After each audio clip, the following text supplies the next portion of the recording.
নমস্কার বন্ধুরা, আপনাদের সকলকে শুভেচ্ছা আর ভালোবাসা জানিয়ে শুরু করছি। আজ বলবো মাইক্রোসফট ওয়ার্ডের রিভিউ ট্যাবের অন্তর্গত ইঙ্ক গ্রুপ।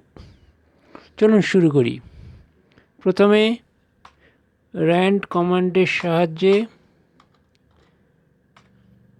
কিছু লেখা পেজের মধ্যে আনলাম। আনার পরে লেখাটি সাইজ একটু বাড়িয়ে নিলাম হোম ট্যাবে গিয়ে। কিছুটা বাড়িয়ে নেওয়ার পরে ড্র ট্যাবে গিয়ে একটি ড্রয়িং পেন নিলাম, নিয়ে ইচ্ছা মতো আন্ডারলাইন করলাম। আমার যা প্রয়োজন আন্ডারলাইন করে দিলাম। যেখানটা যা আন্ডারলাইন করার আন্ডারলাইন করলাম। করার পরে রিভিউ ট্যাবে ফিরে গেলাম। আমার যদি এই আন্ডারলাইনগুলো হাইড করার ইচ্ছে হয় তাহলে আমি ইঙ্ক গ্রুপে যাব।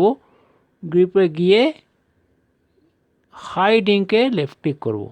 যেই লেফট ক্লিক করব সঙ্গে সঙ্গে যে ইঙ্কগুলো অর্থাৎ আন্ডারলাইনগুলো দিয়েছিলাম সেগুলো সঙ্গে সঙ্গে হাইড হয়ে যাবে। আবার আমি যদি ইঙ্ক গ্রুপে যাই, গিয়ে ইঙ্ক গ্রুপের ড্রপডাউনে ক্লিক করে লেফট ক্লিক করি, তাহলে কিন্তু আবার হাইড হয়ে যাওয়া আন্ডারলাইনগুলো আবার চলে আসবে। এটাই হলো ইঙ্ক গ্রুপের কাজ। তাহলে বন্ধুরা, আজ এই পর্যন্ত।